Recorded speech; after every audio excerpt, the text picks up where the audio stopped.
प्रेक्षकांनो, छोट्या बयोची मोठी स्वप्न या मालिकेचा 24 जूनचा भाग तुम्ही ऐकत आहात। तर शनिवारी तब्येत बरी नसल्या कारणाने मी तुम्हाला रिव्ह्यू देऊ शकले नाही। माझा आवाज अजून बसलेला आहे, पण आज रिव्ह्यू स्किप करत नाहीये। तर आपण बघतोय की बहुलेंनी या बयोच्या घरामध्ये नुसता उच्छाद मांडून ठेवलाय। बयो त्यांना म्हणत असते, बाबा काय झालं, तुम्हाला मुलगी हवी होती ना। आता या बहुलेंना आठवतं की त्यांना मुलगी नको होती। ते म्हणतात, काय नाही ग बयो, तू जे बोललीस ना तर जुनं काहीतरी आठवलं। बयो म्हणते, आता तसंच वागायचं। बहुले म्हणतात, काय काय म्हणालीस। बयो म्हणते, बाबा आता तुम्ही मी सांगते ना तसंच वागायचं, सगळं नीट होईल बघा। बयोला बिचारीला असं वाटते की तिचे वडील फार चांगले आहेत, पण ॲक्च्युली हे बहुले म्हणजे खूपच वाईट माणूस आहे। तर आज त्यांनी पुन्हा एकदा भूतकाळ दाखवलेला आहे, छान दाखवत आहे प्रेक्षकांनो ते सध्या। आता ती बयो त्यांना अंथरूण वगैरे टाकून देते आणि म्हणते, बाबा तुम्ही झोपा हं, आणि आता काळजी करू नका, सगळं नीट होईल। आता शुभमकर लांबून बघतायत की बयो किती काळजी घेते यांची। बयो त्यांना म्हणत असते, बाबा तुम्ही मनाने आणि शरीराने आता लवकर बरे होणार आहात। शुभमकर हे सगळं बघतात, पण त्यांच्या मनाला फार वाईट वाटतं। माझी बयो या माणसाच्या नाटकाला भुली पडतीये, मी तिला कसं सांगू की हा माणूस चांगला नाहीये म्हणून। सुमन येते तिथे आणि तिला पण दिसतंय की शुभमकर किती काळजीत आहे। ती म्हणते, दादा अरे एवढी काळजी करू नको रे, हा माणूस न कधी बयोचा पिच्छा सोडल देवासच ठाऊक। कशाला आलाय माझ्या बयोच्या आयुष्यात हा माणूस परत।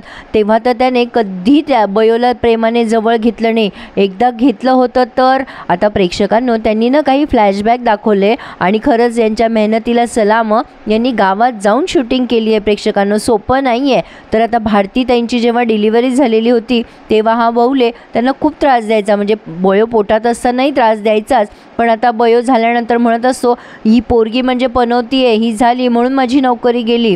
आता ह्या भारतीताई म्हणतात, तुमची नोकरी तुमच्या दारूमुळे गेली आहे, माझ्या पोरीला दोष देऊ नका। पण आता हे बहुले एवढे चिडतात, त्या बयोला उचलतात। अगदी छोटी आणि तानी मुलगी आहे बयो, तर आता तिला त्यांनी उचललंय आणि गावातून सगळे नेता आहेत आणि त्या मुलीला त्यांना म्हणजे टाकून द्यायचं आहे प्रेक्षकांनो कुठेतरी। आता या भारतीताई त्यांच्या मागे मागे पळतच सुटतात, अख्ख्या गावात ते असे बयोला घेऊन पळत असतात आणि भारतीताई त्यांच्या मागे मागे पळत असतात, अहो सोडा माझ्या बयोला। तेव्हा सुमन पण तरुणच असते ना, तर तेव्हाचं त्यांनी फ्लॅशबॅक हे सगळं दाखवलंय।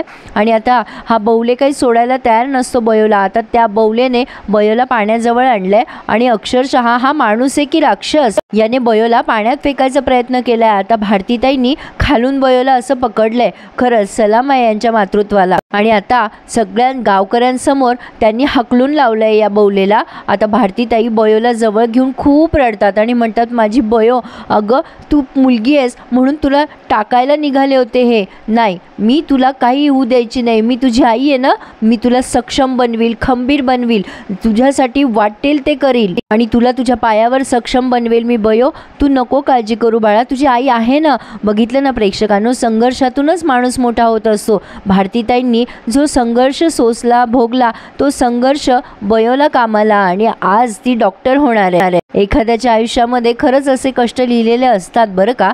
तर आता हे सगळं आठवून सुमनला फार वाईट वाटत असतं, ती हे सगळं शुभमकरांना सांगतीये। सुमन म्हणते, भारती वहिनींनी खूप काही भोगलंय, खूप काही सोसलंय या माणसामुळे, याच माणसामुळे भारतीवर धुणं भांडे करायची वेळ आली होती। हा माणूस नाहीये, सैतान आहे सैतान। दादा मला असं वाटतं तू बयोला हे सगळं सांगायला हवं रे। शुभमकर म्हणतात, नाही ग सुमन, मी भारतींना वचन दिले त्यामुळे मी सांगू शकत नाहीये, पण मी माझ्या बयोच्या संघर्षात तिच्यामध्ये कोणालाच येऊ देणार नाहीये। मी तिला हे सत्य सांगू शकत नाही, पण मी तिला मदत नक्कीच करू शकतो। भारतींनी बयोसाठी स्वप्न बघितलंय आणि ते स्वप्न पूर्ण करण्यासाठी मी तिला वाटेल ती मदत करेल आणि तिच्या संघर्षात येणारे सगळे काटे दूर करेल। शुभमकर म्हणत असतात, मला सांग सुमन, आज भारती असते तर त्यांनी काय केलं असतं, त्यांनी सांगितलं असतं का बयोला सगळं खरं खरं? ते काय नाही, मी बयोच्या नावापुढे डॉक्टर बयो हे लावणारच आणि भारतींचं स्वप्न पूर्ण करणार। माझ्या बयोच्या संघर्षात मी तिच्यासोबत उभं राहणार। तर आता ही सुमन म्हणते, दादा तरी पण मला असं वाटतंय की तू बयोला हे सगळं न सांगून जरा चूक करतोय, म्हणजे भारतीला दिलेलं वचन पाळायचं हे खरंच गरजेचं आहे का? आता शुभमकर जरा शांत बसलेत, तर इकडे हा बहुले विचार करत असतो, काहीही करून बयोला इथून दूर न्यायला पाहिजे, या बापाला आणि लेकीला वेगळं केलंच पाहिजे, पण कसं? सकाळ झाली आता आणि प्रेक्षकांनो सॉरी जरा माझा घसा बसलेला आहे, रात्र झाली ना की खोकल्याचा त्रास जरा जास्ती होतो, त्यामुळे शनिवारी रिव्ह्यू स्किप केला। तर इरा खूप वैतागलेली असते, कारण तिच्या आधी ही बयो आंघोळीला गेलेली असते. ती खूप बडबड करत असते, मूर्खच आहे, स्वतःचं घर समजते वगैरे वगैरे. बयो आली आहे बाहेर. आता इरा तिला ओरडते आणि म्हणते, काय गं तुला काही अक्कल आहे की नाही? तू काय झोपा काढत होतीस का बाथरूममध्ये? बयो म्हणते, मी नाही, तू झोपली होतीस, मी केस धुवायला गेले होते तुझी झोप होईपर्यंत. इरा म्हणते, मी जागीच होते आणि हे घर माझं आहे, तुला मला विचारावं अशी अक्कल पण नाही आहे का? आता बयो म्हणते, अगं इरा एवढी का चिडतेस? तेवढ्यात ती इरा तिला म्हणत असते, तू आणि तुझा बाप. आता तो येतोच बवले तिथे आणि म्हणतो, बयो अगं मला जरा इथे दुखतंय गं. इरा म्हणते, घर म्हणजे धर्मशाळा करून ठेवली आहे नुसती, काय आहे ही माझी खोली आहे, इथे बसायचं नाही. बयो तिला म्हणते, अगं असं काय करतेस इरा, त्यांचं दुखतंय ना पोटामध्ये, 2 मिनटं बसू दे ना. मग आता इरा चिडते आणि म्हणते, धर्मशाळा करून ठेवली आहे घराची, आणि तिथून निघून जाते. आता बयो म्हणते, काय झालं बाबा तुम्हाला, बसा मी बीपीचं मशीन आणते. आता बयो बीपी वगैरे चेक करते, तर ते म्हणजे बीपीचं मशीन आणायला जाते आधी. आता हे बवले काय करतात, बयो गेली आहे याची खात्री करून घेतात आणि आता त्या इराच्या पर्समधनं चक्क पैसे चोरतात. शुभमकर त्यांना बघतात आणि म्हणतात, काय आहे हे? आता बवले म्हणतात, काही नाही आहे, ते पैसे खाली पडले होते तर उचलून ठेवत होतो मी. आता शुभमकर त्यांच्या हातातनं ते पैसे घेतात आणि स्वतःकडे ठेवतात आणि बवलेकडे जरा रागानेच बघतात. बवले फार पक्का आहे. शुभमकर म्हणतात, तुम्ही इथे पोरींच्या रूममध्ये काय करता आहात, कशाला आलात इथे? बवले म्हणतो, ही माझ्या बयोची पण रूम आहे, आलो मी इथे. तर आता शुभमकर म्हणतात, तुम्हाला कळतं का, मुली मोठ्या झाल्यात ना, आणि आता त्यांच्या रूममध्ये असं त्यांना न विचारता येणं शोभतं का तुम्हाला? जा इथून बाहेर जा. बवले म्हणतात, मी नाही जाणार, माझ्या बयोची पण रूम आहे आणि बाप आहे मी तिचा, आलो तर काय बिघडलं खोलीमध्ये? हा विचारांचा, संस्काराचा आणि शिक्षणाचा फरक आहे. बघितलं ना प्रेक्षकांनो, शुभमकर कसे आहेत आणि बवले कसं आहे. आता शुभमकर चिडतात आणि म्हणतात, सांगू का तुम्हाला, काय चोरी बिरी नाही आहे ते. आता हा म्हणजे बवले त्यांना म्हणतो, मला काही चोरी नाही आहे माझ्या पोरीच्या खोलीत यायची, म्हणून शुभमकर त्याला उत्तर देतात. बयो येते, त्यांचं बीपी वगैरे चेक करते आणि म्हणते, बापरे बाबांचा बीपी जरा जास्तीच वाढलाय. बाबा तुम्ही जरा आराम करता का, म्हणजे तुम्हाला काही भीती वगैरे वाटते का? शुभमकर मनात विचार करत असतात की चोरी पकडली गेली ना म्हणून घाबरलाय.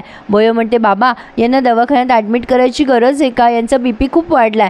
बयो खरंच डॉक्टर होणार आहे ना, काही झालं बीपी वाढलं की काय ॲडमिट करावं लागतं काय दवाखान्यात? आता लगेच शुभमकर म्हणतात, अगं एवढा काही वाढला नाही आहे त्यांचा बीपी, नॉर्मल आहे, तू एक काम कर, त्यांना आराम करू दे थोड्या वेळ आणि मग त्यांचा बीपी चेक कर, जा रमाकांतच्या खोलीत घेऊन जा त्यांना. आता शुभमकर त्यांना तिथे रमाकांतच्या खोलीत जायला सांगतात आणि ते पैसे जागेवर ठेवून देतात. आता किचनमध्ये आलेत ते पाणी प्यायला. सुमन म्हणते, दादा काय झालं रे, टेन्शनमध्ये दिसतोयस? मग शुभमकर सांगतात सुमनला की अगं आत्ता मगाशी तो बवले आपल्या इराच्या खोलीत चोरी करत होता, मी पकडलं तेव्हा कांगावा करू लागला. सुमन म्हणते, काय काय सांगतोयस? आता ह्याची हिंमत इथपर्यंत वाढली? बाप रे, हा माणूस जसा आहे अगदी तसाच आहे, थोडासा सुद्धा बदलला नाही आहे. मागच्या वेळेला सुद्धा घरातून पळून गेला ना तेव्हा घरात काही शिल्लक ठेवलं नव्हतं याने. शुभमकर म्हणतात, असा कसा माणूस आहे हा, आपल्या माघारी आपल्या बायकोचं आणि पोरीचं काय होईल असं त्याला एकदाही वाटलं नाही का? सुमन शुभमकरांना अजूनही तेच सांगत असते की दादा मला असं वाटते तू बयोपासून हे सगळं लपवून योग्य नाही करत आहे, बयोला कळलं पाहिजे की तो बवले चांगला माणूस नाहीये म्हणून. शुभमकर म्हणतात, ते काय नाही, मी आता ह्याला जास्ती दिवस घरात राहूच देणार नाहीये. आता इथं पण त्यांचं बऱ्याच वेळ डिस्कशन दाखवलं प्रेक्षकांनो. ही सुमन काळजी करत असते, म्हणत असते आता कसं करायचं दादा, तो घरात तर येऊन बसलेला आहे, कसं बाहेर काढणार तू वगैरे वगैरे. पण शुभमकर म्हणतात, ते काही नाही, मी आता याला घराच्या बाहेर काढणारच आहे असं म्हणून ते तिथून निघून गेलेत. आता इकडे बयोने तिच्या बाबांना रमाकांतच्या खोलीत आणलं आणि रमाकांत काकाला म्हणते, काका यांना जरा आराम करू देता का तुमच्या खोलीत? आता लगेच रमाकांत म्हणतो, काय झालंय यांका?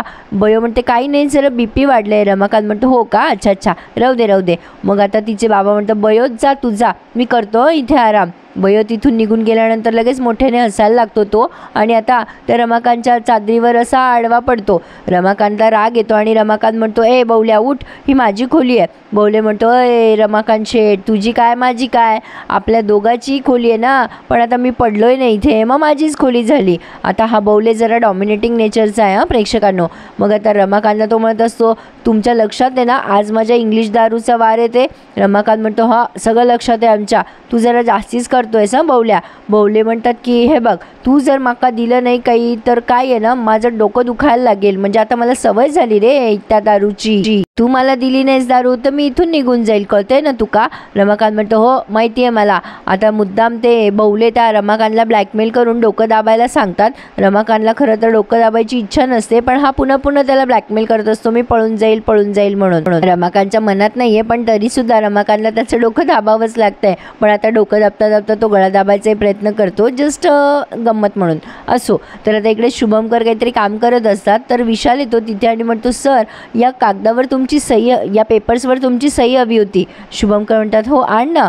पण आता शुभमकर त्यांच्याच तंद्रीमध्ये विशाल बोलता बोलता विषय काढतो आणि म्हणतो सर म्हणजे सरस्वतीचे बाबा ठीक आहेत ना. नाही म्हणजे तसं त्यांची दारूची सवय सोडली तर ते स्वभावाने खूप चांगले आहेत ना. नाही म्हणजे ते सरस्वतीवर खूप प्रेम करतात, सरस्वतीवर जीव आहे त्यांचा.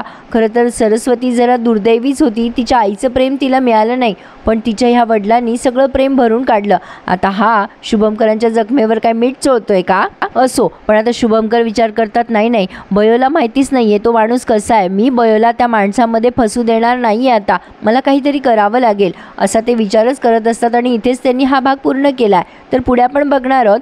हा विशाल बयोला सांगतो की तुझे नवीन बाबा आल्यापासून शुभमकर सर जरासे डिस्टर्ब आहेत. मग बयो शुभमकरांना म्हणते की बाबा तुमचं स्थान माझ्या मनात अढळ आहे, अगदी ध्रुवताऱ्यासारखं. तुम्ही माझे काजवे होतात आहात आणि कायम राहणार. आता शुभमकर जरा भावूक झालेत, पण आता हा बवले लांबून बघतो आणि विचार करतो या दोघा बापलेकीची जोडी मी आता फोडणारच आहे. बघूया आता पुढे काय काय घडतंय ते.